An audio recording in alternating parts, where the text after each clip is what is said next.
Muy bien, muy buenas noches a todas y todas las personas que nos acompañan el día de hoy, jueves 12 de septiembre, previo a nuestro Día del Grito, que ya hemos dado muchos gritos desde el día de ayer, pero previo al Día del Grito oficial, ¿no? De nuestro país, de nuestra independencia. Y le doy las gracias, antes que nada, por haber aceptado la invitación a la doctora Nacheli Ruiz Rivera, coordinadora de SURSA, del Seminario Universitario de...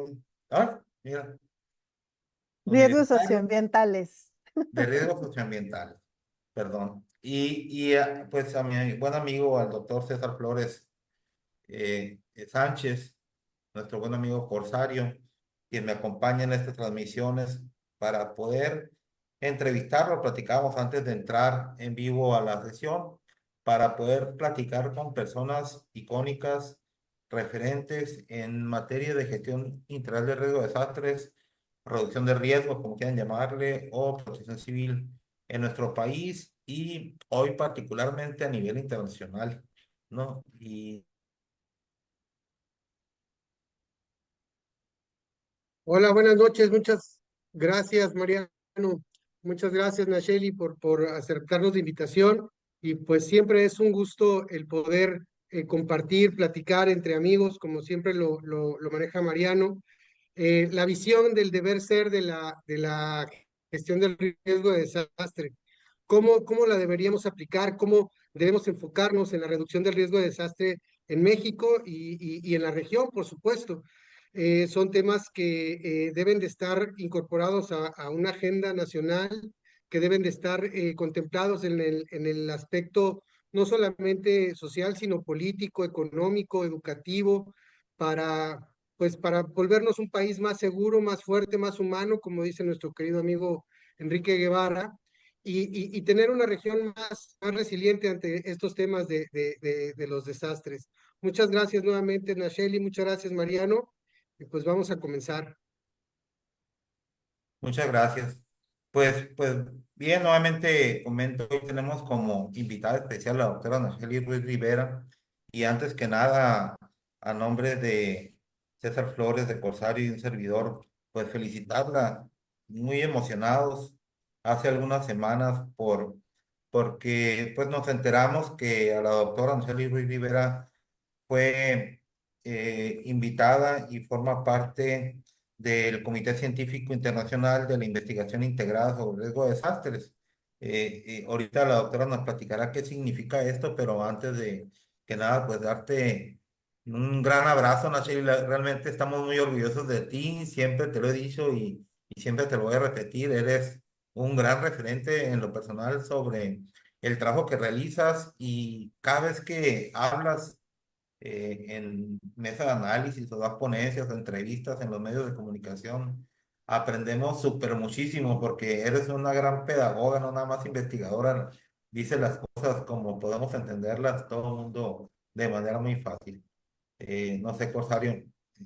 Corsario me mandó la felicitación que hizo él en redes sociales, ¿no? Por eso estaba leyendo aquí lo que significaba. No, pues es que para nosotros sí es un honor que como mexicanos tengamos buenas noticias como esta del ingreso a Nacheli en el Comité Científico Internacional de la Investigación Integrada sobre el Riesgo de Desastres. Y pues para empezar, Nacheli, ¿qué significa estar ahí? ¿Qué significa para un investigador? ¿Qué significa para México pertenecer a este grupo?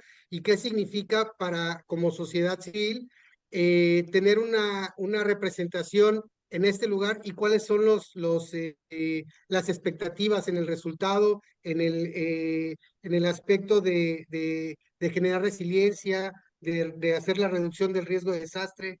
¿Qué nos puedes platicar?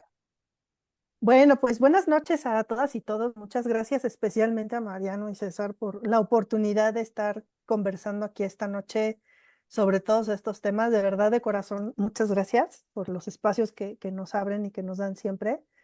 Pues respecto a la pregunta que me hacen, les quiero platicar un poco de qué se trata este comité.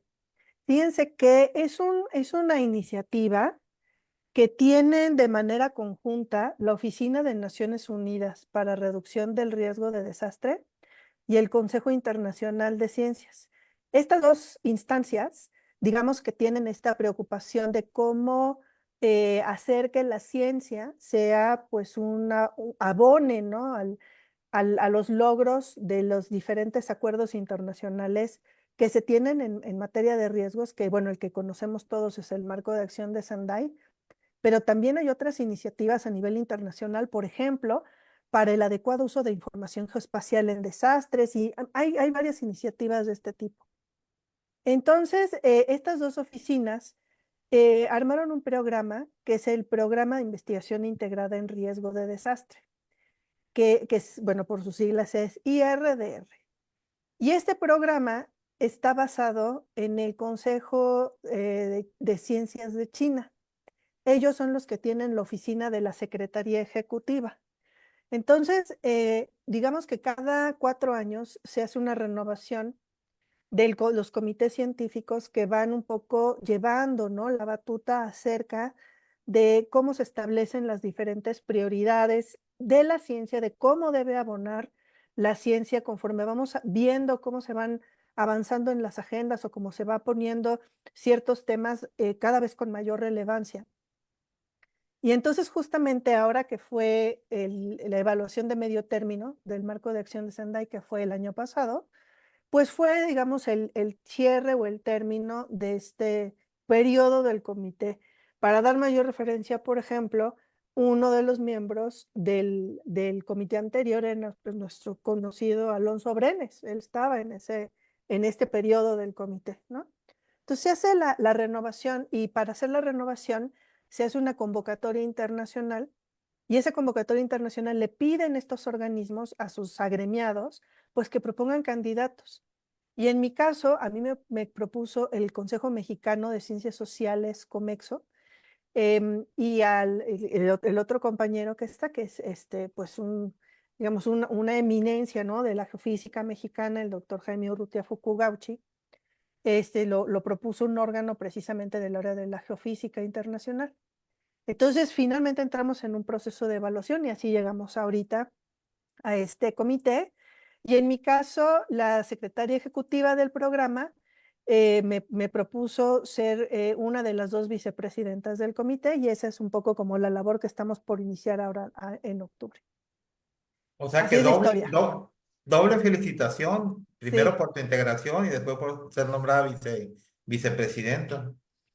Sí, Excelente. sí, sí, y es una gran responsabilidad porque a nosotros nuestra tarea es evaluar o tener ese pulso de cuáles son los temas de la agenda científica que tienen que motivarse, que sacarse adelante en las diferentes academias nacionales de ciencia y en los centros de investigación de excelencia que se tienen a nivel mundial y que hacen falta para dar evidencia de qué es lo que está pasando con el riesgo de desastres y cuáles son las líneas de política y las líneas de acción que se tienen que dictar a nivel internacional para hacer, por ejemplo, que la ciencia a través de estos diferentes medios tenga mayor relevancia en la toma de decisiones, tanto a nivel internacional como nacional. Ese es nuestro trabajo. Oye, Nacheli, pero bueno, no, Corsario se brincó. Para todas las personas que nos están acompañando, que ya afortunadamente son bastantes las personas que nos están dejando su comentario aquí el canal de Facebook Live de Radio Epicentro. Ahorita los daremos la bienvenida y el agradecimiento específico. Corsario se esperó por felicitarte y sacó el tema de qué significaba ese nombramiento, pero quisiéramos empezar que nos platicaras brevemente quién es Nacheli Ruiz. Eres la segunda invitada mujer y ya nos llamó la atención por saber ahorita que para él no hay tema de inclusión de género, sino que son personas y sus capacidades. Entonces, pero igual que Cristian Domínguez en semanas anteriores, tú realmente pues son mujeres muy talentosas, pero muy jóvenes también, que han logrado tener en un breve tiempo una gran trayectoria desde, no nada más desde la academia, que es su campo de acción, sino referentes a todos los que formamos parte de organismos de la sociedad civil organizada, valga la redundancia. Entonces, que nos han permitido crecer, que nos han permitido aprender, Pero bueno, brevemente, ¿quién es Nacheli Ruiz Rivera? ¿Verdad? Los que te No, seguimos en Facebook ya más o menos sabemos, porque hasta con fotos de tu mami y tu esposo sales ahí, sí, pero bueno, para que nos digas quién eres. sí. Bueno, pues yo me veo a mí misma como geógrafa, aunque en realidad nunca estudié como tal geografía, sino que tengo una trayectoria un poco ecléctica. Yo en realidad, mi carrera de origen es antropología social. Pues como ustedes saben, en antropología social, pues vemos mucho la forma en la que las personas interpretamos nuestra realidad, la cultura, la sociedad. Digamos que esa es como mi línea base, ¿no? Formación en ciencias sociales, antropología, historia y geografía. Mi maestría es en estudios regionales, que es, digamos, donde agarré el gusto por el territorio, en el Instituto Mora, y acabé haciendo un doctorado en un área que en realidad apenas tiene en México pocos años, que son los estudios del desarrollo. Y a veces es importante señalar de qué se trata eso, porque eso, digamos que al haber solamente un programa de estudios en México que tiene ese enfoque, pues les cuento que para nosotros desarrollo es un poco como todos estos mecanismos de intervención que se diseñan para lograr el cambio social. Básicamente así se define, ¿no?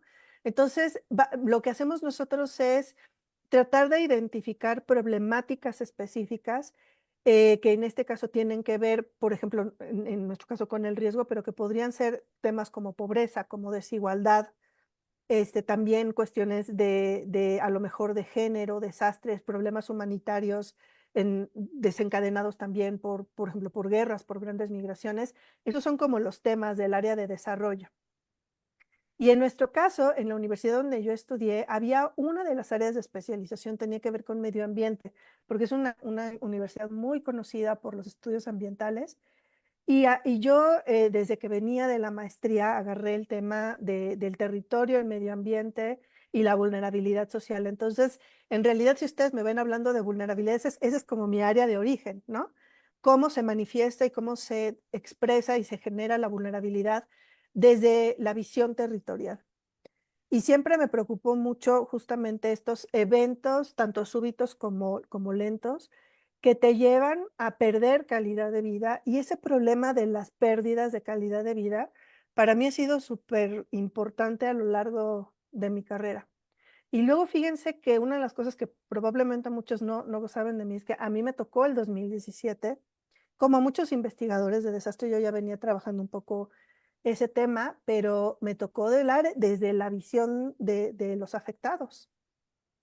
Entonces, cuando uno es tocado por el desastre en su persona, en su patrimonio, en su vida, pues la vida te cambia completamente y entonces ahí es donde empiezas a entender cosas de una forma que no las ves en el trabajo académico, ¿no?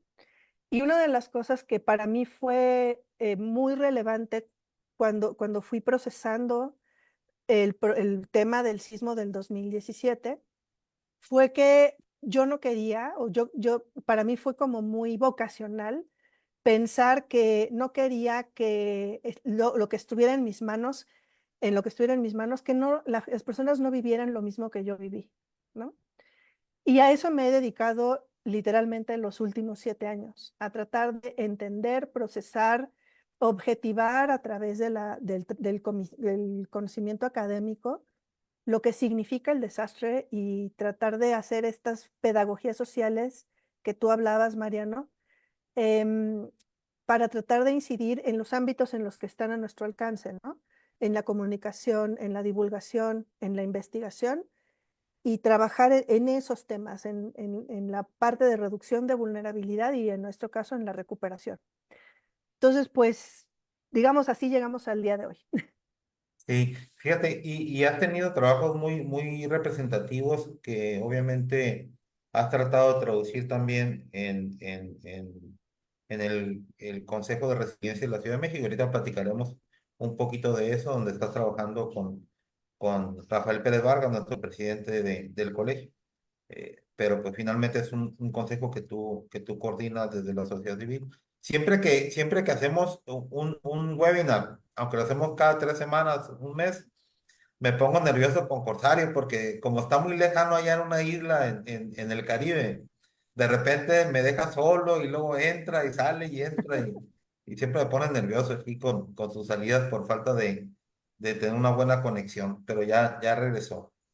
Y Nacheli, aquí voy a retomar un poquito lo que comentaba César al inicio de la plática previo a la salida en vivo.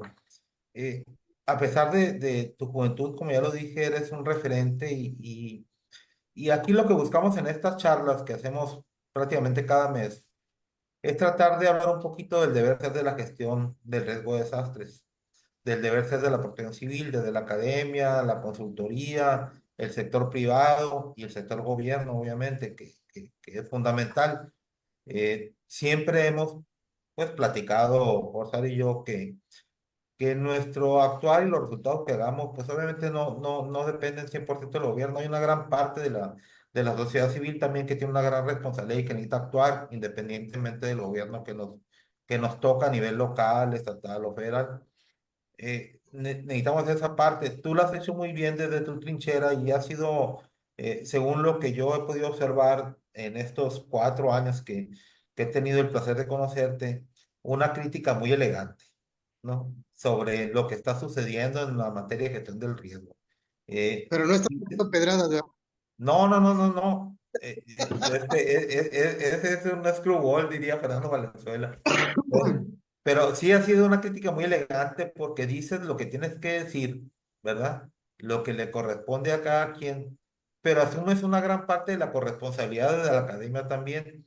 Y yo siempre te escucho muy atentamente cuando hablas de la reconstrucción de la Ciudad de México, precisamente a partir de 2017, de lo que hablas del tema de resiliencia también, de la participación que haces en el Consejo de la Ciudad de México. Entonces, empezando con lo que pedía Rosario, no nos gusta decir consejos, pero ¿qué recomendaciones das a las nuevas generaciones primero y después a las viejas generaciones como nosotros, ¿no? Sobre el enfoque en el tema de la gestión del riesgo, ¿no? Ay, bueno, es una pregunta muy complicada y que tiene muchas facetas, ¿no? Em, Creo que la primera recomendación que para mí es muy importante es cuidar nuestro lenguaje. ¿Saben por qué? Porque, se ha hablado mucho, ustedes lo saben, de cómo se necesita actualizar mucho los conceptos de gestión de riesgo. No me refiero a la parte más conceptual, sino a la parte que es más, que se relaciona más con cómo vemos a las personas afectadas. Fíjate que es bien interesante que cuando uno está como en protección civil y cuando uno está, digamos, del otro lado de la trinchera, siempre dices, la población debería hacer esto, la población debería reaccionar. Y cuando yo oigo la población, siento como que nos estamos un poco separando de las realidades brutales que implica vivir un desastre, ¿no? Sí siento que nuestro lenguaje dentro de la protección civil, por una historia muy larga que tiene que ver con de dónde salen nuestros conceptos, tiende a un poco como a deshumanizar a la persona afectada. Y creo que lo primero que yo le recomendaría a alguien que se quiere dedicar a esto es que se ponga mucho en los zapatos del otro, que el prerequisito sea la empatía. Eso es fundamental, ¿no? Incluso si la persona no es damnificada, si por ejemplo estamos diseñando programas de prevención, creo que una de las cosas que son muy importantes es entender cómo podemos diseñar intervenciones, incluso por ejemplo supongamos que somos protección civil de alcaldía y así, poniéndonos en el lugar de la persona que está solicitando un trámite, que está yendo a exponer un problema, por ejemplo, supongan que su casa tiene fracturas, ¿no? O sea, que siento que a veces nuestro lenguaje es un poco, trata de alejarse, o trata de objetivar tanto el riesgo de desastre que de repente no nos ponemos en los zapatos de quien está allí. Creo que ese es un prerequisito porque no es un área de conocimiento cualquiera. Es un área de conocimiento en la cual estamos hablando con el dolor más profundamente humano que podemos tener, que es el de la pérdida, ¿no? El trabajar el desastre tiene mucho que ver con lo que hacen, por ejemplo, los tanatólogos, quienes lidian con la muerte, con la pérdida. Finalmente, el desastre es una pérdida colectiva, individual y colectiva. Entonces, creo que para mí esa fue una de las grandes lecciones, ¿no? Que nosotros no podíamos avanzar en el conocimiento del riesgo de desastre sin estar en los zapatos de quien está viviendo eso, ¿no? Dicho eso, es súper importante tener elementos técnicos muy fuertes para poder hacer estos avances, ¿no? Por ejemplo, cuando uno diseña instrumentos financieros para el riesgo, sin duda necesitas tener un conocimiento súper técnico del lenguaje de los seguros, de de los lineamientos de política pública, y eso sin duda está, pero creo que eso tiene que ir combinado, ¿no? Con esa visión superhumana de la pérdida y del daño. Entonces, creo que esa es una de las cosas. Y otra de las cosas que yo le diría a las nuevas generaciones es que el riesgo es cada vez más complejo. Entonces, formarnos en el lenguaje de la complejidad y de la probabilidad es muy importante también, porque ningún riesgo viene solo. El riesgo viene a partir de muchos procesos sociales que hay que entender, y además se expresa de formas que tienen muchas causas, ¿no? O sea, nosotros podemos decir, ah, bueno, pues es una inundación, pero esa inundación se trata también de entender, por ejemplo, cuáles son las dinámicas de la vulnerabilidad física, de la amenaza, del peligro, de la vulnerabilidad social, de las capacidades. Entonces, hasta que no entendemos todo eso, realmente no podemos hacer como la evaluación de riesgo como tal. Y me parece que uno de los retos de las nuevas generaciones es que precisamente los riesgos se han complejizado muchísimo, y eso nos lleva pues a tener que estudiar mucho, mucho, mucho, mucho, y también a reconocer lo que está un poco fuera de nuestro alcance, y que para lo cual necesitamos a otras personas, expertas y no expertas, que vengan también a colaborar con nosotros para entender el fenómeno en toda su integridad. No sé si me fui mucho por la tangente, pero creo que para mí es un poco como la visión más importante, como de las primeras recomendaciones, y si quieren podemos ahondar en alguna cosa más específica. Fíjate que a mí me parece muy acertado lo que estás comentando. Hay tres cosas que yo siempre trato de manejar. La primera que dices que hay que ser más empático. Para ser más empático, en lo que estoy totalmente de acuerdo, es necesario entender primero que la protección civil no es igual a la gestión del riesgo de desastre, que una pertenece a otra en sus distintos procesos dependiendo de la etapa en la que estés, ¿no? Y saber que los procesos son dinámicos, inclusive con la participación social. O sea, no hay un momento en el que se acabe uno de los distintos procesos de la gestión del riesgo, sino que están siempre como que circulando y tangenteándose, como acabas de expresar. Dos, cuando he tenido la oportunidad de tener responsabilidades en el gobierno, te das cuenta que la gente que trabaja en las coordinaciones municipales, estatales o la Nacional de Protección Civil empieza a hablar con un lenguaje muy florido, muy técnico, como que si eso nos hiciera ser o queremos dar la impresión de que sabemos realmente de lo que estamos hablando, aunque la mayoría de las veces no, y queremos apantallar a la propia sociedad. Para que ellos, no sé si algunos lo harán con el tema, la intención de sentir que reflejan confianza con su conocimiento, entre comillas, pero la gente se queda igual, ¿no? Mencionabas tú de una persona que tiene algunas grietas en su casa, ¿cómo lo puede pedir a un estructurista o a un inspector que lo apoye? Y en ese sentido y concatenado a esto, muchas de las instituciones de educación superior que ahora ofrecen eh, eh, cátedras en protección civil, gestión de emergencias, gestión de desastres, gestión del riesgo de desastre, eh, pues emiten pues o sacan, egresan eh, maestros o licenciados con el compromiso de inscribirse a la maestría o inscribirse al diplomado, titularse por promedio. ¿Cómo ves que esto afecte la parte de la investigación, de la docencia, de la aplicación y de la práctica de la gestión del riesgo de desastre? Fíjate que hay un debate muy interesante que quiero sacar a relucir aquí, que es digamos, las variedades o los enfoques de formación en gestión de riesgo entre aquellos que van hacia la investigación y hacia otros que van más hacia la actividad profesional. Yo creo que es una división un tanto artificial, pero fíjate que en Estados Unidos traen un debate bien interesante justo sobre este tema, ¿no?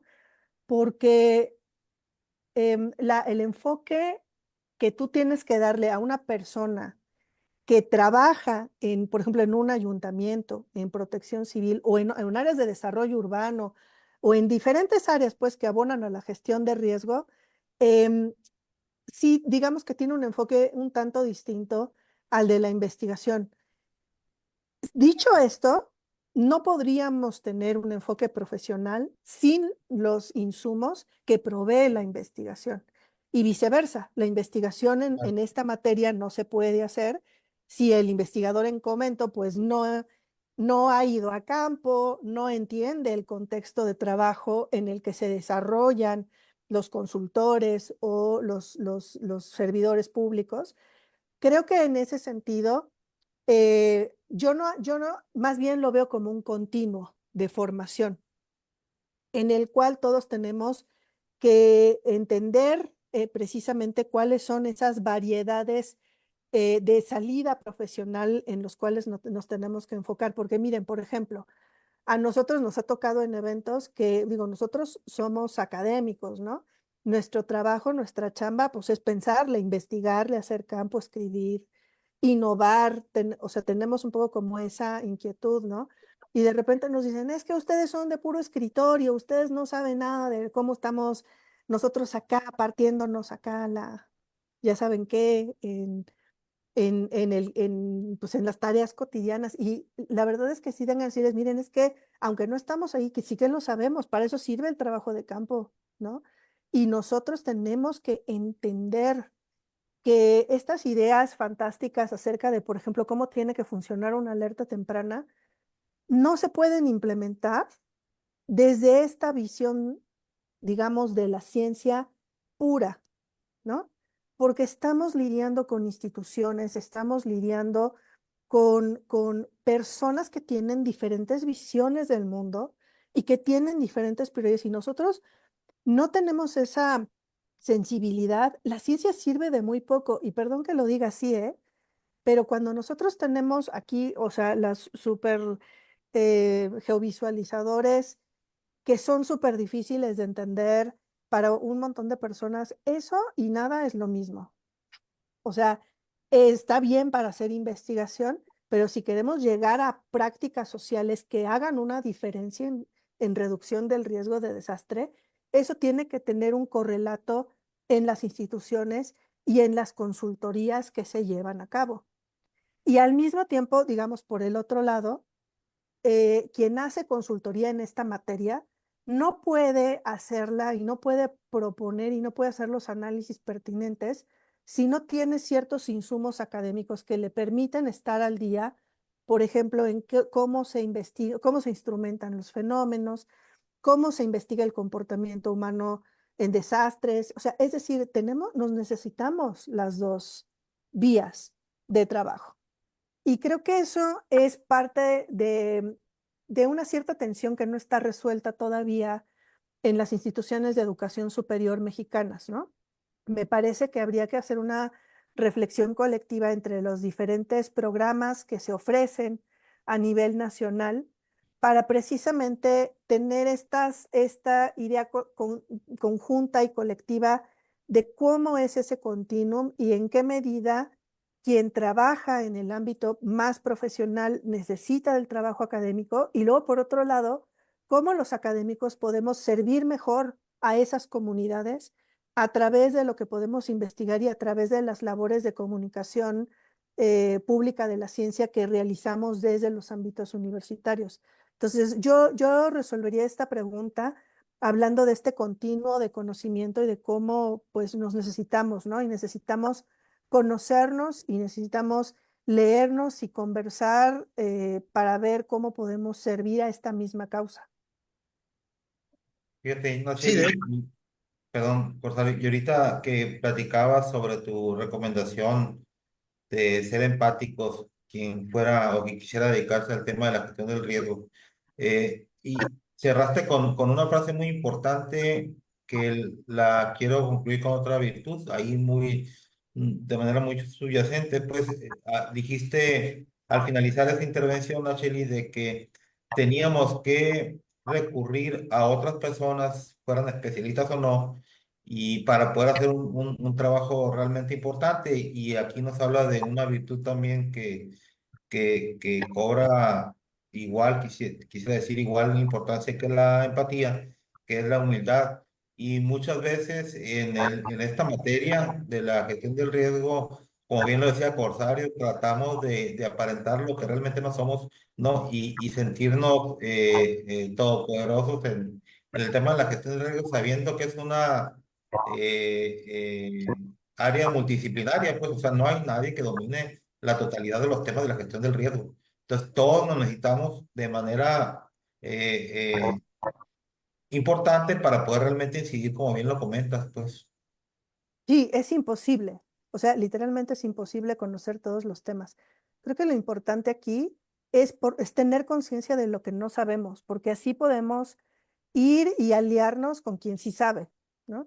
Y eso aplica tanto en las mismas áreas de ciencia, por ejemplo, yo tengo una admiración y una envidia profunda a quienes estudian ciencias de la Tierra, porque me la paso leyéndolos, ¿no? Pero pues obviamente yo no hago esa investigación, ¿no?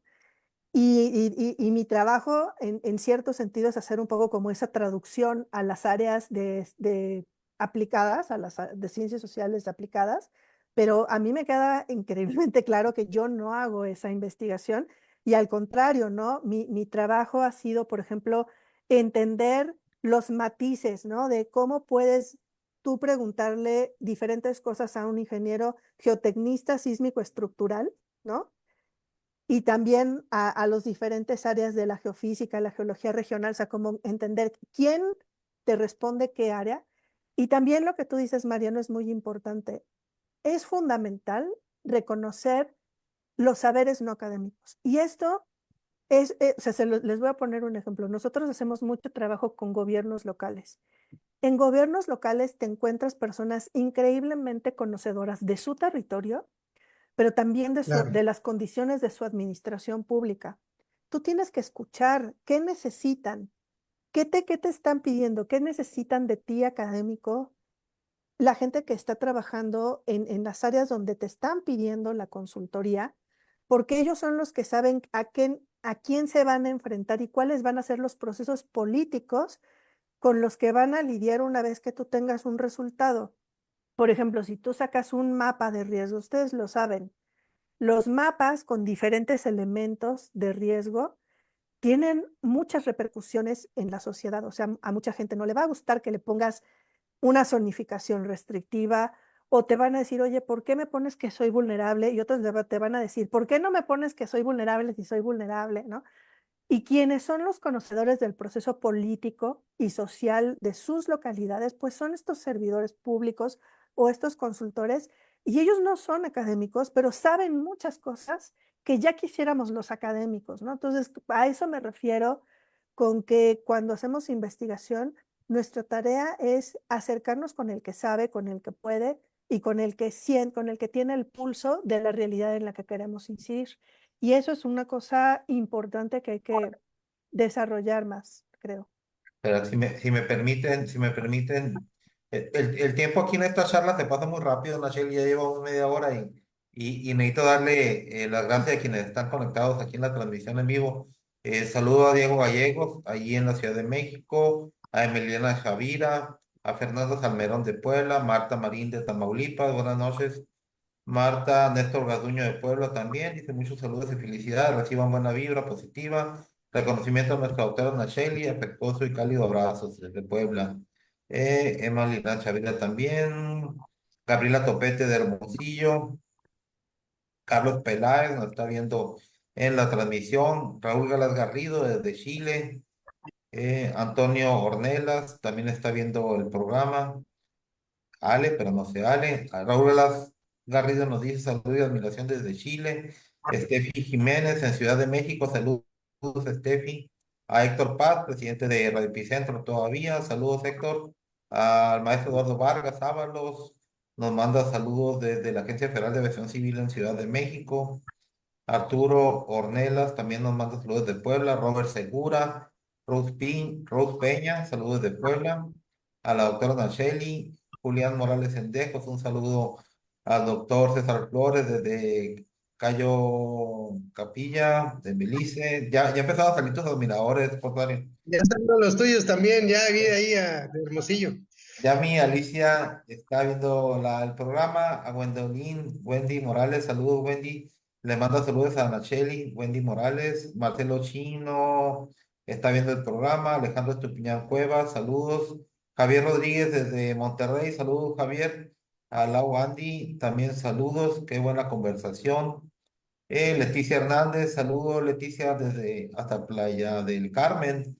Enrique Ochoa también nos está viendo el programa, Elizabeth Ramone, Gonzalo de la Peña, Playa del Carmen, saludos Gonzalo, buenas noches, Laura López también nos está escuchando, al teniente Norberto Becerra, saludos también, teniente hasta Puebla, casi con Veracruz, Juan Carlos Serrano, Leticia, también se te quiere mucho Leti Hernández, Magda Barragán, saludos Maguita, Juan Carlos Serrano, Lagunes, saludos al maestro César desde el puerto de Veracruz, eh, Mario Betanzo, saludos Mario, Robert Segura, saludos hasta Toluca, desde Sursa UNAM, nos están viendo, saludos a Sursa UNAM de parte de su coordinadora, También los fans de Nacheli.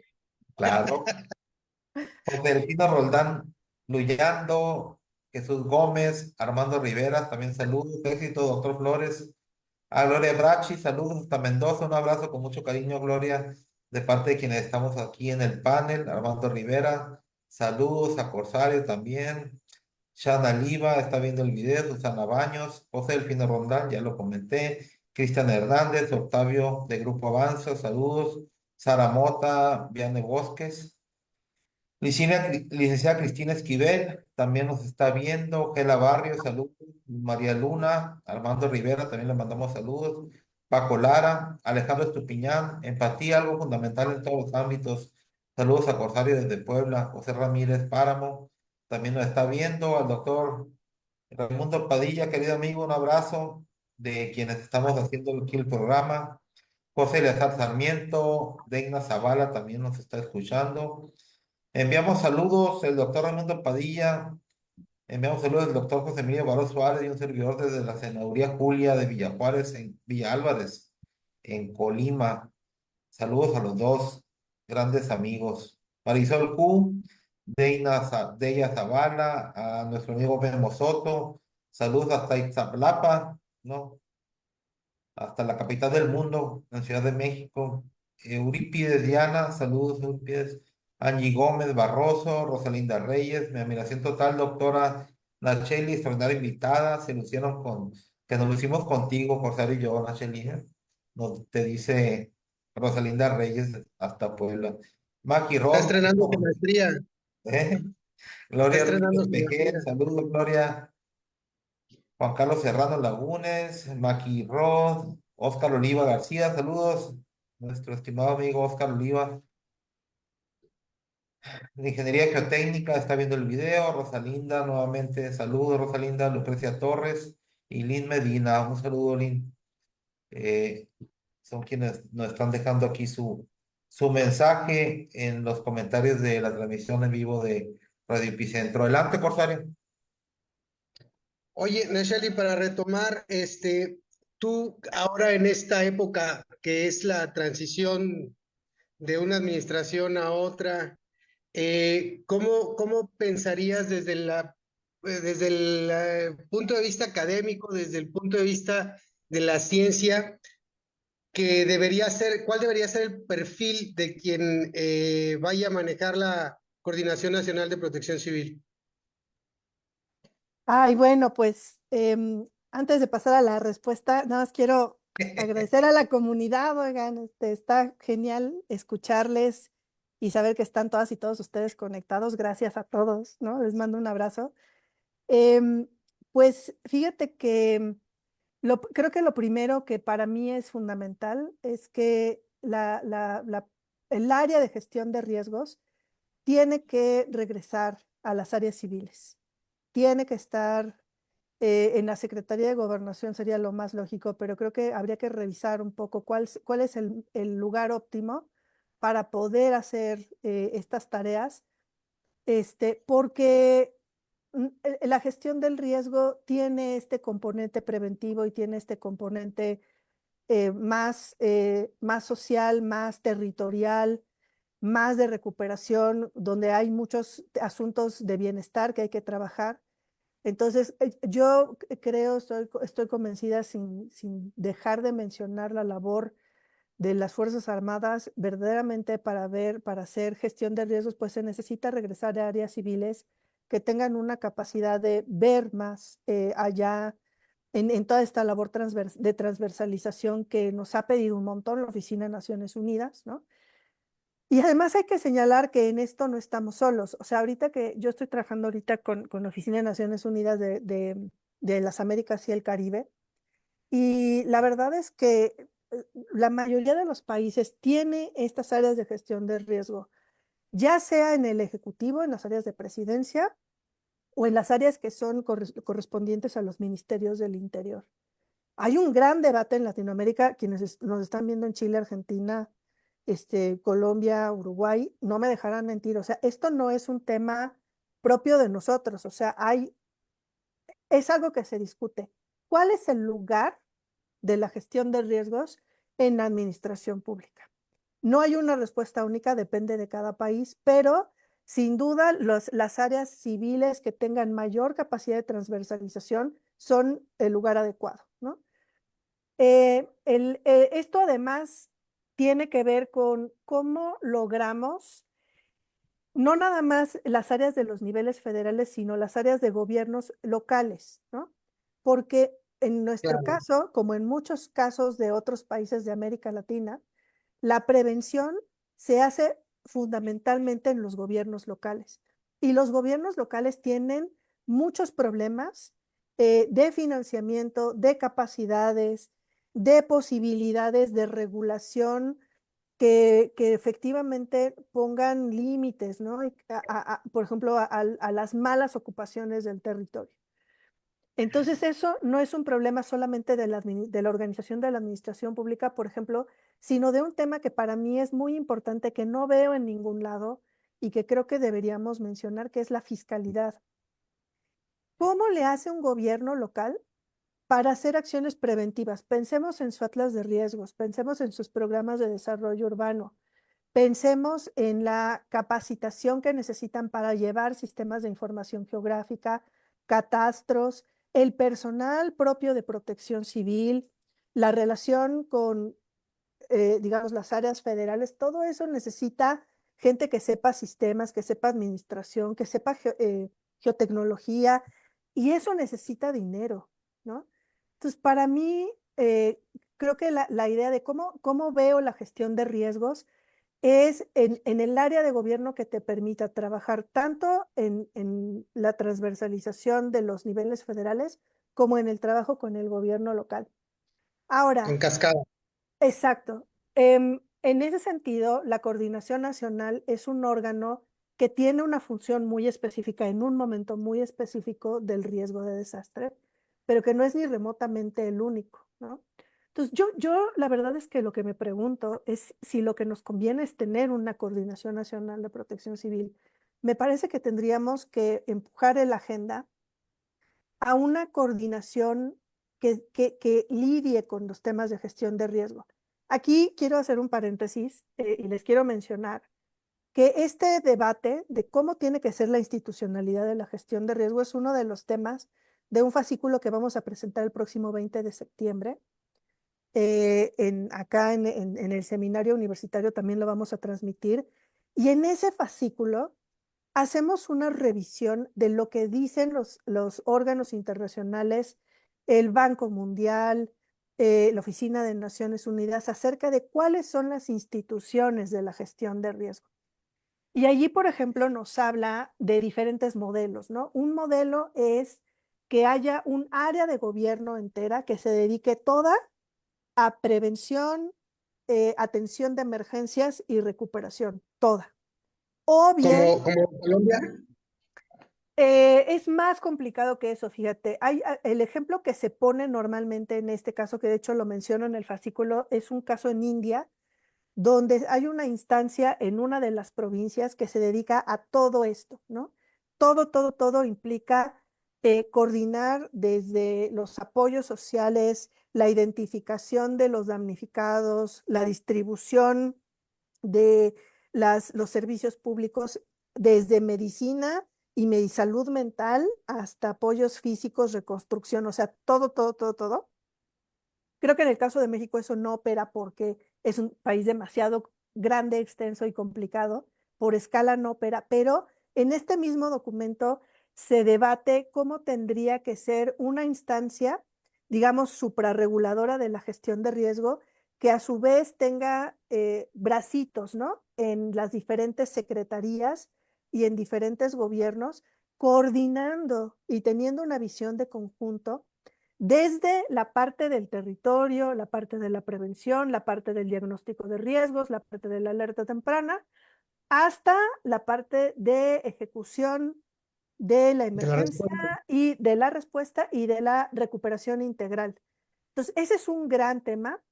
Entonces, para mí, creo que en mis sueños guajiros y en mi carta a Santa Claus, pediría que la coordinación nacional se fuera a un área más o menos de ese tipo, ¿no? A un área integradora de la gestión integral de riesgos. eh, y esa área de gestión integral de riesgos requiere, ese es otro debate que se llevó a cabo también en lo de la ley, en el legislativo, en la cual se habló mucho de si era conveniente diseñar un sistema nacional de gestión integral de riesgos o no.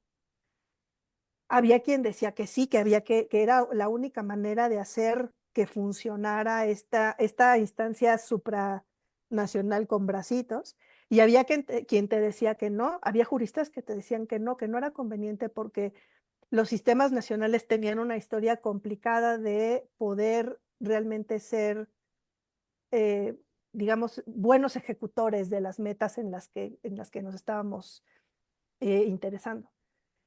Entonces, creo que dicho esto, o sea, quizás dejo más preguntas que respuestas, pero para mí la vía apropiada es regresar a instancias civiles, regresar a instancias con capacidad transversal y tener un buen debate acerca de cuál es la manera apropiada o la vía apropiada para trabajar tanto en transversalización horizontal como en un trabajo de descentralización y de coordinación que en este momento no vemos, ¿no?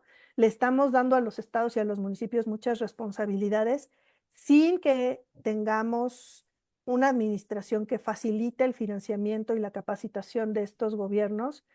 Y vaya, es un poco como aventarle la bolita, ahora sí que al que ya no tienes a quién aventársela, ¿no? Y creo que los municipios tienen un gran papel que hacer, pero tienen muy pocos recursos para poder hacerlo. Entonces creo que por ahí va mi reflexión, ¿no?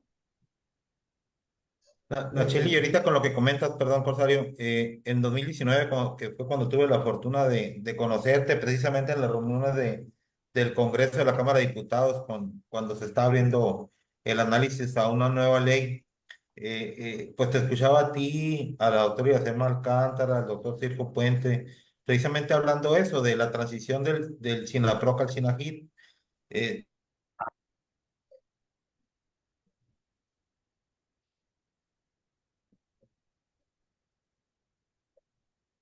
no Creo que dejé de insistí en ese escucharte. tema. Ah, repítemelo, Mariano, porque te dejé de escuchar tantito. Sí, se me cortó un poquito.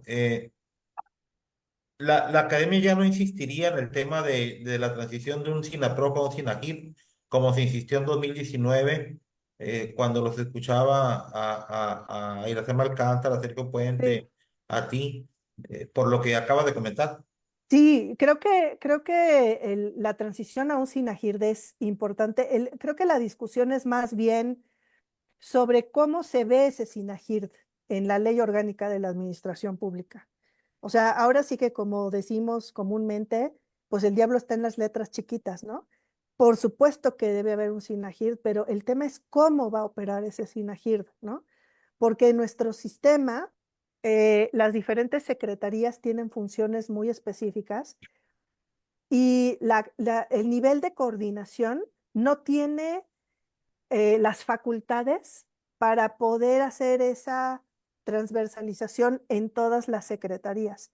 Entonces, más bien creo que el punto es cómo se va a ver eso para que funcione, para que nos lleve a cumplir las metas. Y en ese sentido, permíteme decir que para mí quien debería llevar la batuta en este debate es el CENAPRED. El CENAPRED es una institución increíblemente poco valorada en este país, no por nosotros, todos sabemos, creo que todos los que estamos escuchando sabemos la relevancia del Centro Nacional de Prevención de Desastres, pero creo que más allá hay una incomprensión muy grande y es una joya que no se usa dentro de las áreas de gobierno federal. El CENAPRED tendría que ser un centro absolutamente estratégico para la toma de decisiones en el sector de Hacienda, o sea, para la Secretaría de Hacienda, para la parte de SEDATU, para toda la gestión del territorio, para todos los objetivos que tiene SEDATU, incluso para la Secretaría de Economía, para la Semarnat. O sea, debería ser un órgano consultor de un montón de secretarías porque el conocimiento que tiene y que debería tener es absolutamente estratégico. Y Hay en un ese decreto que sentido, sale, dime. perdón, hay un decreto que sale en 2009, me parece, donde Protección Civil se convierte en una instancia de seguridad nacional. Pero la perspectiva que aparece en ese momento es desde una visión reactiva y todavía no está, aunque ya a partir de diciembre de 2018 los fenómenos perturbadores están considerados como amenazas emergentes a la seguridad nacional, según el glosario de términos de seguridad nacional del CODENAL y del CESNAP, no se ha dado la importancia para que sea con una visión estratégica como tú manejas, con una visión estratégica preventiva y prospectiva para la reducción del riesgo de desastre, esa importancia que debe tener el CENAPRED. Así es que no se trata solamente de lo que pasa en el momento de crisis, sino, por ejemplo, ¿qué le va a pasar a México cuando estemos hablando de los escenarios de desastre del 2030, del 2050, cuando tengamos que enfrentar retiros gestionados? O sea, ustedes lo saben, por ejemplo, en la costa del Golfo de México, en Estados Unidos, están hablando ya del retiro de las ciudades del Golfo por el nivel de exposición y de peligro que tienen ellos ya ante todos los huracanes. Y nosotros no estamos muy lejos de que en ciertas zonas del país tengamos que hablar de retiro gestionado o de migraciones masivas relacionadas a cambio climático. O sea, todas esas cosas, pues son estratégicas para el desarrollo del país en el largo plazo, ¿no? Y eso es lo que no estamos viendo. Entonces, creo que el CENAPRED, o sea, al contrario, se ha visto disminuido en sus recursos, en su personal.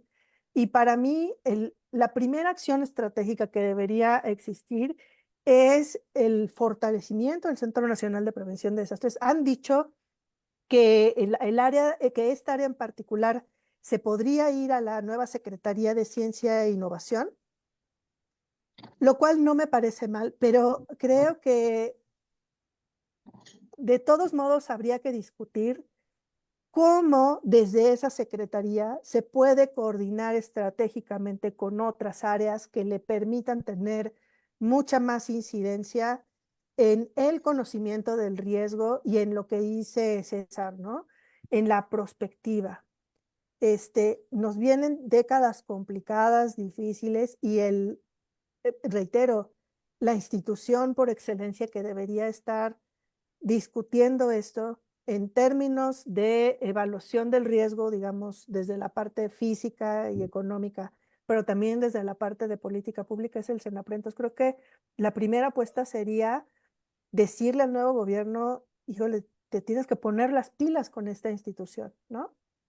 Porque te hace falta para poder tener prospectiva y lograr las metas que tú quieres para el país, ¿no? A 5 años de haber iniciado ese debate o esa argumentación con la Cámara de Diputados desde la academia, la verdad es que el SINAGIR desde una unidad administrativa es un sueño guajiro, ¿no? O sea, definitivamente no tiene ningún poder político para poder incidir en ese tema, pues. Sí, así es, o sea, como instancia de gobierno, ¿no? Y por eso la idea del SINAGIR era tener un sistema que tuviera un poco un correlato con el SINAPROC, ¿no? O sea, una estructura orgánica de relaciones entre No. instituciones que van sinérgicamente buscando el mismo objetivo de manera coordinada, ¿no? O sea, me parece que eso no está mal, ¿no? Pero el problema es que en la ley ni siquiera está ese debate resuelto, ¿no? Que es una de las cosas en las que nos vimos muy limitados, tanto en la ley que se aprobó en 2020 como en la minuta que se aprobó el año pasado. O sea, en realidad, este debate que deberíamos dar de cómo se ve el SINAGIR no estaba dentro de la ley y creo que nos quedamos cortitos. O sea, creo que es un gran pendiente que tenemos, el poder diseñar esta institucionalidad que nos permita romper lo que llaman mucho en la Oficina de Naciones Unidas los silos, ¿no? Ujú. Silos con eso, o sea, la gente que se habla solamente a sí misma y a su propio grupo, ¿no? Y empezar a trabajar de manera No estás coordinada, hablando del transversal. Senado, ¿verdad? ¿Cómo? No estás hablando del Senado, ¿verdad? No, no, no, no, para nada. Muy bien. Voy a interrumpirlos aquí un momentito. Ya tenemos otra media hora transcurrida. Se pasa bien rápido el tiempo aquí. Y lo que es una charla informal se convierte en una cátedra, Nacheli. No cabe duda de que es muy importante e interesante hablar contigo. Pero con tu comentario de, de, de que te encantan las ciencias de la Tierra, aquí despertaste varios interés. Mira, Margarita Rodríguez, ingeniero geotecnista, dice, claro que me queda mucho por hacer. Eh, Eurípides Diana, saludos de Tarímbaro, Michoacán.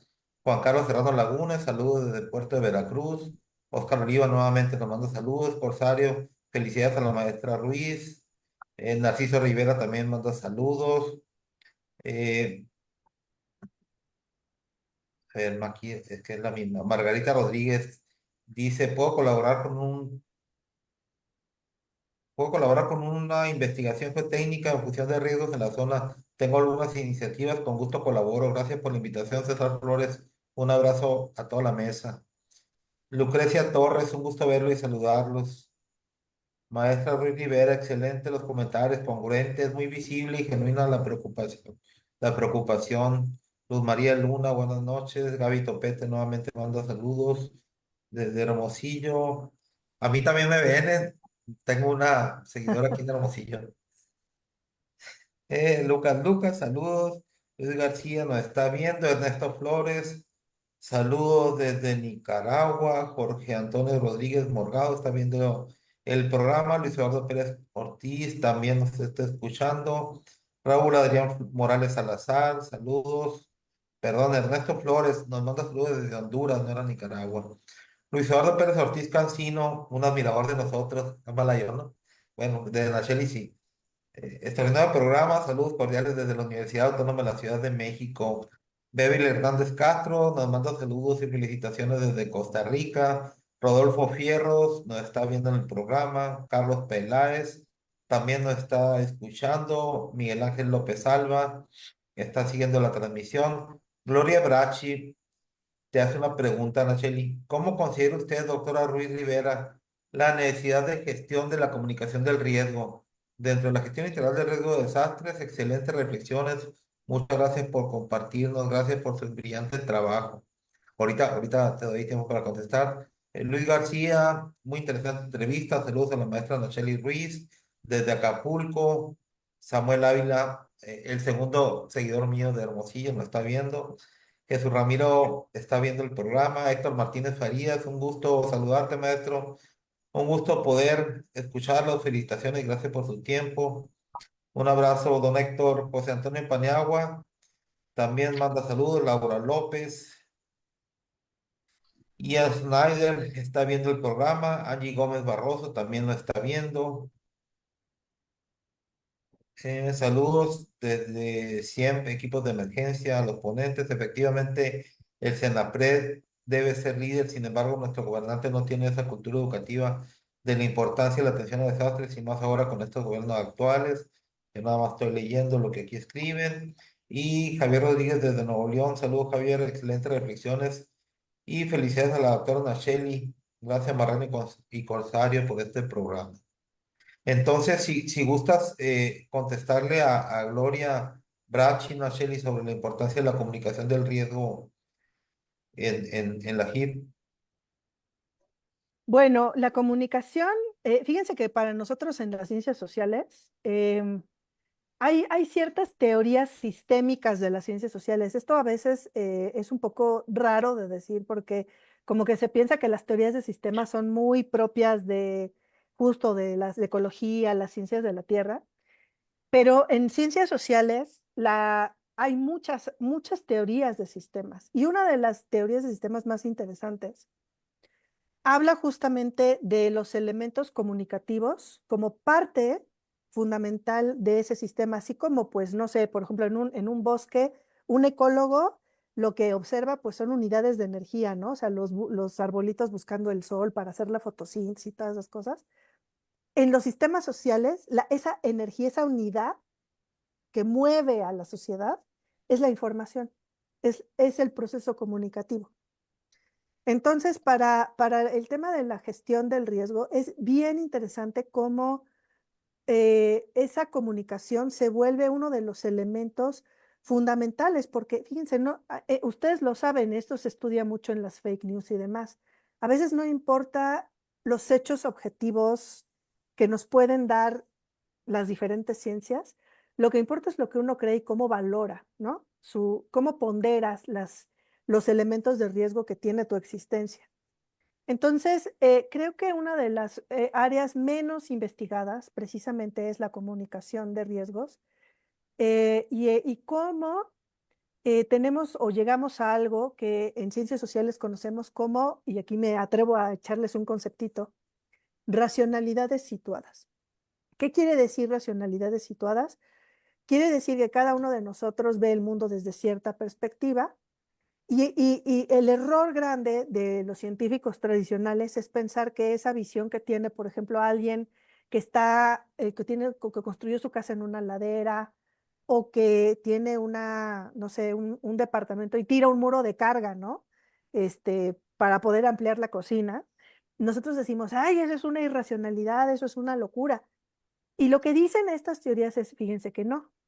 Lo que hay que evaluar es cómo desde la posición de la persona que lo hace y que lo vive y que, digamos, lleva esa acción, hay elementos que son más relevantes que la evaluación probabilística de riesgo que podríamos decirle, oye, es que mira, esto aumenta tu posibilidad de sufrir, ¿no? Un daño en X%. Y entonces la idea es que si tú entiendes y puedes diagnosticar apropiadamente cuáles son esas valoraciones que hacen las personas en esos contextos sociales, tienes mayores posibilidades de diseñar estrategias comunicativas y de incidencia que realmente lleguen al punto y que hagan que esa persona pueda tener un cambio en el comportamiento o tener instituciones que generen cambios en los procesos regulatorios, porque no todos son los individuos. Si tú no tienes por ejemplo, supongamos que, o sea, pongamos la metáfora con los autos, ¿no? Si nosotros no tuviéramos límites de velocidad y semáforos, sería caótico, ¿no? Pero poner límites de velocidad y semáforos tiene que ver con un proceso regulatorio de la institución porque sabe que tiene que poner medidas de seguridad vial. Acá es lo mismo. Si nosotros no entendemos la lógica con la cual actúan las instituciones locales y la lógica y las racionalidades situadas con las cuales las personas valoran más la cercanía, por ejemplo, a su escuela o a su familia, que la seguridad en una ladera, si no entendemos eso, lo que vamos a generar justamente son estos quizás procesos de comunicación que no son llegadores, ¿no? Lo que nosotros queremos hacer cada vez que hacemos ciencias aplicadas es ser llegadores, o sea, cambiar, hacer cosas que cambien comportamientos sociales e individuales. Y entonces, en ese sentido, la comunicación es como nuestra vía. Y por eso las teorías de la comunicación deberían estar muchísimo más presentes en la formación de cualquier gestor de riesgos y creo que es una de las disciplinas que menos se ven y en las que menos se profundizan. ¿Cómo podemos lograr con nuestro lenguaje, por ejemplo, utilizando elementos emotivos, empáticos, narrativos, ideas que puedan generar un cambio en la sociedad? Ese es el punto. Entonces, en la pregunta de Gloria es fundamental y para eso sirven las ciencias sociales y esa es la razón por la cual en un Consejo Internacional de Ciencias no solamente hay geofísicos e ingenieros, también hay gente que estudia ciencias sociales y también ciertas áreas más, por ejemplo, de psicología del comportamiento, precisamente porque nuestro trabajo es diseñar intervenciones a partir de evidencia, pero que tengan esta visión profundamente social y con conceptos que se derivan de distintas ciencias sociales, ¿no? No sé si respondí, pero eh, por ahí va Pero muy mi bien. Es reflexión. como abatir un poco la percepción particular del riesgo.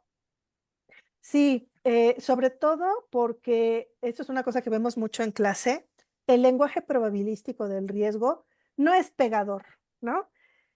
Nosotros podemos decir, existe lo que hacen en Japón con los mapas de peligro, ¿no? Existe un 30% de probabilidad de que en los próximos 30 años ocurra un sismo de magnitud entre 7 y 8, ¿no? Ese lenguaje probabilístico es muy difícil de interpretar para el ciudadano común.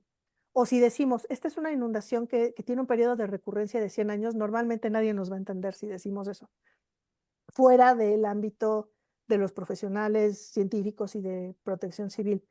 Entonces, es mucho más importante llegar con historias concretas y con soluciones concretas, pero que se adapten al lenguaje y a la narrativa y al estilo de vida de las personas, que hablar en términos probabilísticos porque somos dos comunidades distintas y nuestro trabajo como científicos sociales y también como gestores del riesgo es encontrar esos mecanismos de traducción para poder hacer llegar esos mensajes y también entendiendo cuáles son los mensajes que las personas nos quieren dar respecto a su propia realidad y respecto a su propia visión de los riesgos y de lo que enfrentan ellos en su territorio, ¿no? Bien, ya vamos a empezar a cerrar. Cosas que nada más me permiten saludar a Abraham Portillo, saludos hasta Guamuchil, Sinaloa. Armando Rivera también nos está escuchando. Gloria Brach te dice, coincido con usted, doctora. Muchas gracias por su clarísima respuesta. Le mandamos saludos también a Rocío Flores, que está viendo este programa, que una charla vino a convertirse en una conferencia magistral de Nacheli Ruiz. Muy bien. Corsario, si gustas, para empezar a cerrar. Sí, yo quisiera que nos mandaras un mensaje a todos los que somos estudiosos de la gestión del riesgo de desastre. Insistiría en mencionar a los de las nuevas generaciones. Me llama mucho la atención que haya pues gente que está interesada en estudiar la carrera, en estudiar la maestría, el doctorado, enfocándose en la gestión del riesgo. Y tú eres un ejemplo para muchísimos de nosotros. ¿Qué podrías compartirnos desde el punto de vista de formación académica para seguir tus pasos, para poder llegar a donde estás, a representar a México en este tema importantísimo, súper sensible, maravilloso de la gestión de riesgo de desastre a nivel internacional. ¿Qué, por dónde caminamos? ¿Por dónde nos vamos? ¿Cómo le hacemos?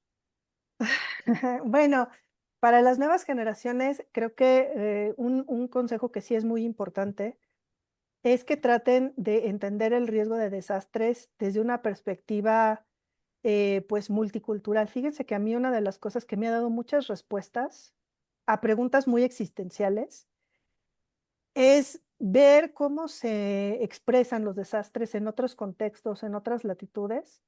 Entonces, una de las cosas que sí veo mucho, por ejemplo, en mis alumnos es que de repente como que nos cuesta trabajo agarrar un libro sobre Japón o sobre, no sé, sobre Turquía, ¿no? Ahora que acaban de pasar los sismos, o sobre Italia o sobre Sudáfrica, y como que decimos, híjole, no, pues eso qué importa o qué nos tiene que decir. Y me parece que los desastres son unos fenómenos que es curioso porque todos tienen cosas muy similares, pero al mismo tiempo todos se expresan de formas muy diferentes.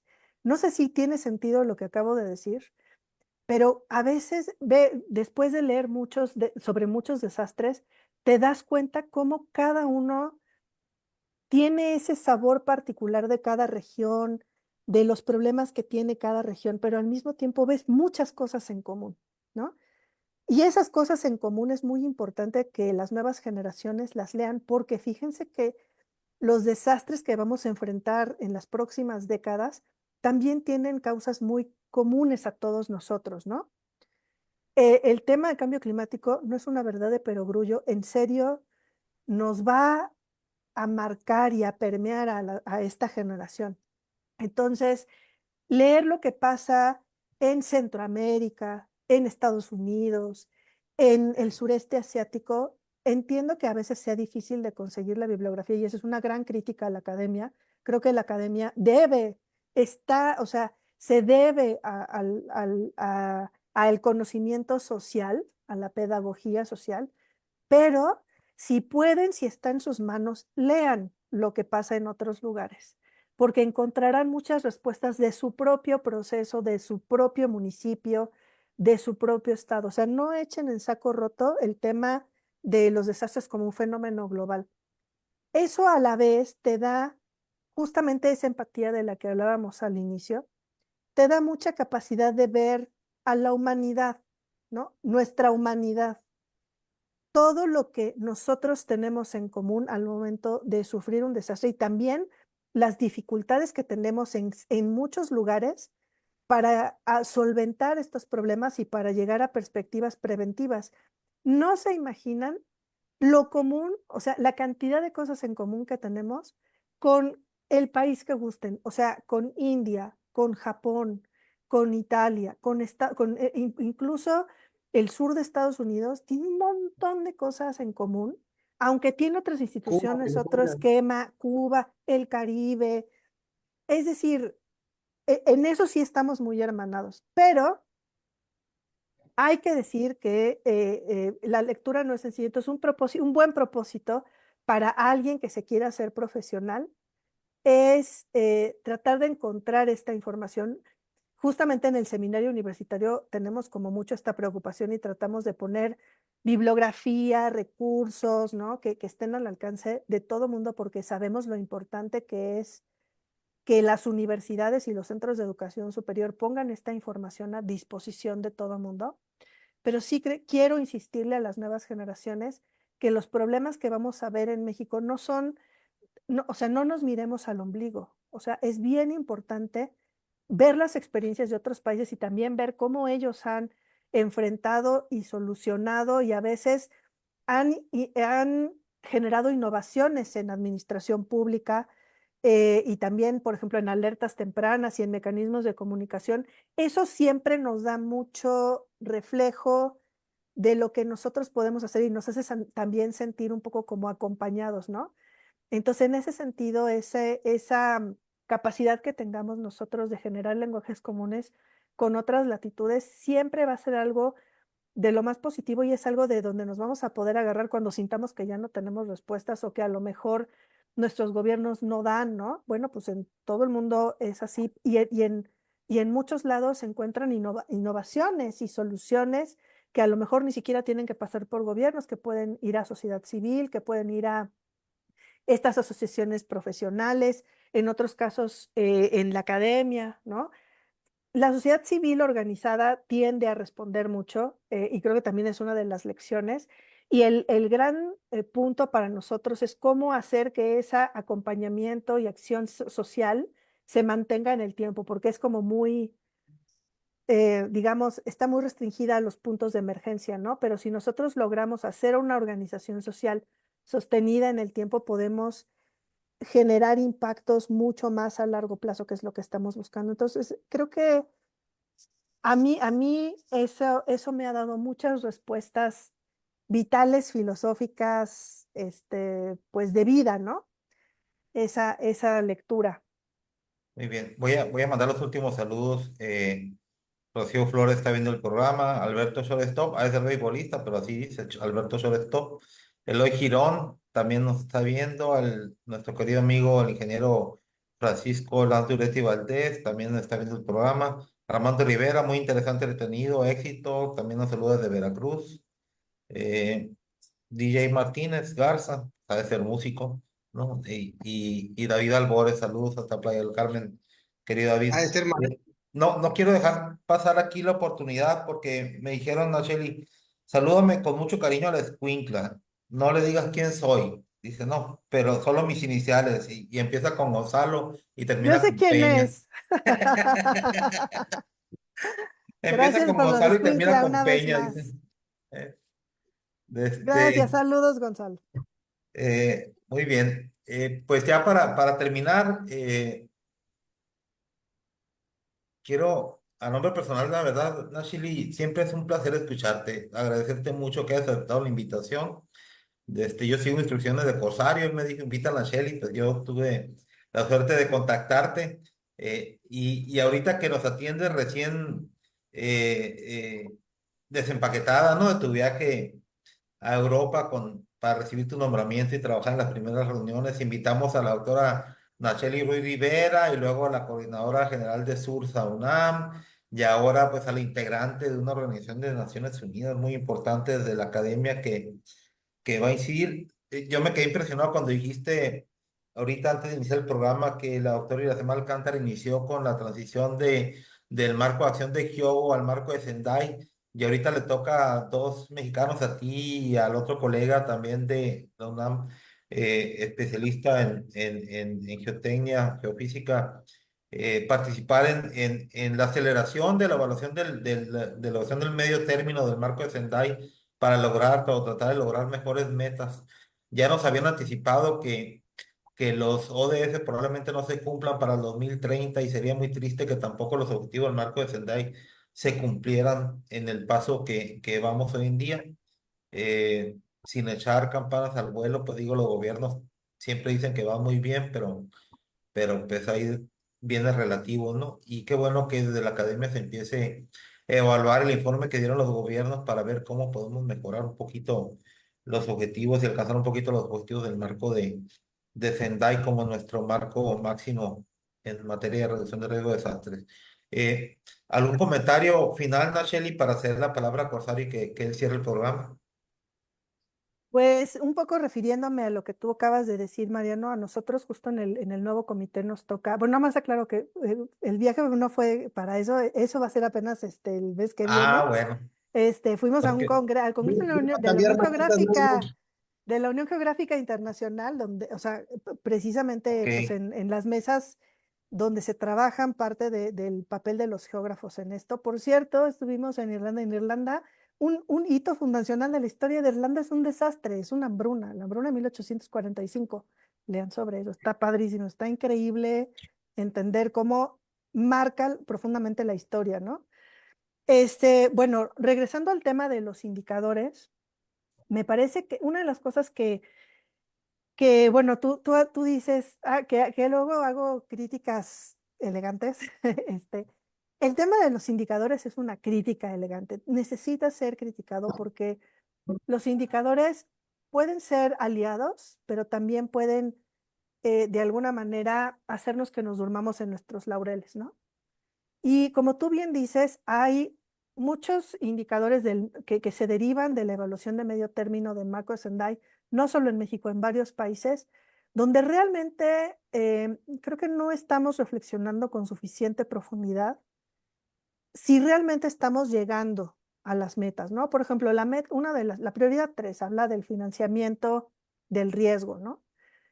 Y de repente creo que, por ejemplo, los indicadores de financiamiento del riesgo que tenemos se quedan en un nivel muy superficial donde nos quejamos, bueno, es que no hay Fonden, ¿no? Pero, por ejemplo, el financiamiento a gobiernos locales es un tema inexistente, ¿no?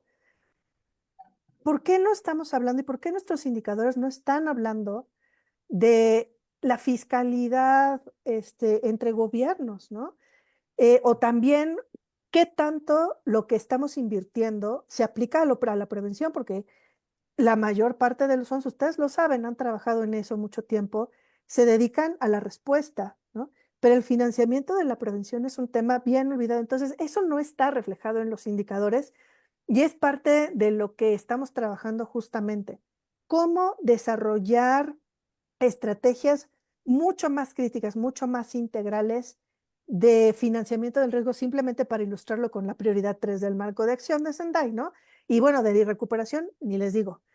Para ello, me voy a permitir en esta parte final, ahorita que todavía está nuestra audiencia aquí, invitarlos muy cordialmente el 20 de septiembre a las 10 de la mañana por las redes sociales del Seminario Universitario de Riesgos Socioambientales y del Instituto de Geografía a la presentación de un trabajo que hicimos para el gobierno de la Ciudad de México, para el Consejo de Resiliencia, justamente que tú mencionaste, Mariano, como parte de los trabajos de la Comisión Técnica de Resiliencia Urbana y Territorial, porque una de las encomiendas de la Comisión Técnica era trabajar precisamente cómo generar, digamos, procesos diferentes de respuesta ante los desastres en la ciudad.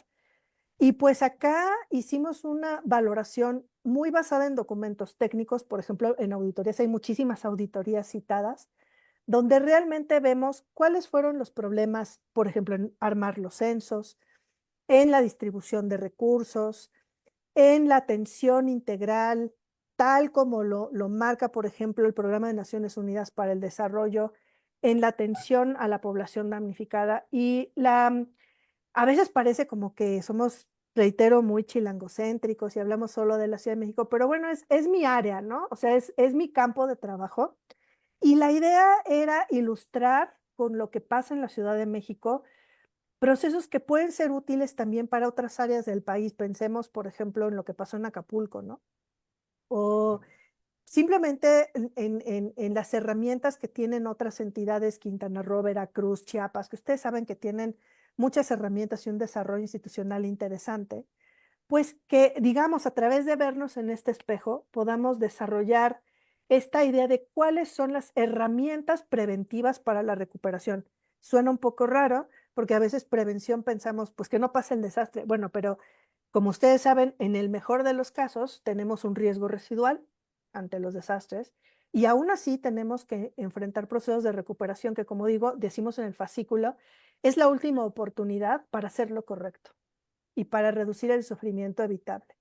Entonces, justo la idea era empezar a hacer esta reflexión de cómo trabajar la recuperación y lo hicimos pensando, de hecho, en públicos como ustedes, como quienes nos están viendo, ¿no? Que son consultores, servidores públicos, que tienen responsabilidades, cargos, tomas de decisiones, que son personas que están formándose en los procesos de gestión de riesgo. Espero que nos acompañen, que en su momento descarguen el fascículo, va a estar disponible gratuitamente en la página de Sursa y en nuestras redes sociales. Y pues eso, ¿no? Tenemos muchos proyectos, también vamos a tener un evento de aniversario, del primer aniversario de Otis, vamos a lanzar un curso a finales del año, o sea, tenemos muchas actividades que para nosotros son justo lo que queremos hacer con el seminario, estas pedagogías sociales del riesgo de desastre, que finalmente pues es para lo que estamos aquí, ¿no? Es a lo que nos debemos. Y pues con eso quiero cerrar. Y Sí, muchas gracias, agradeciéndole, Nachili. Entonces, perdón, el viernes 20 de septiembre así es, a las 10 de la mañana, tiempo centro, sí, la presentación de Nachili por las redes sociales de Sursa UNAM, ¿no? sí. Y nos va a acompañar la arquitecta Miriam Ursúa también. Ok, para postearlo aquí en los comentarios del programa. y lo compartimos próximamente. Bueno, Corsario, adelante. Y gracias, Nacheli. Adelante, Jorge, para que cierre, por favor.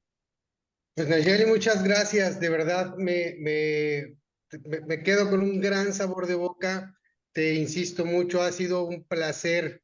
Bien dice Mariano que comenzó con una plática muy informal y como siempre, nos das mucha luz, muchos conocimientos de una manera sencilla, profesional, muy elegante, dice Mariano también, pero con todo con toda la certeza de que quienes los escuchamos estamos súper agradecidos, súper pendientes y con nueva inquietud, nueva curiosidad, nuevas ganas de aprender algo más y sobre lo que ofrece el Sursa, sobre el cómo seguirte los pasos y sentirnos súper orgullosos de que nos estés representando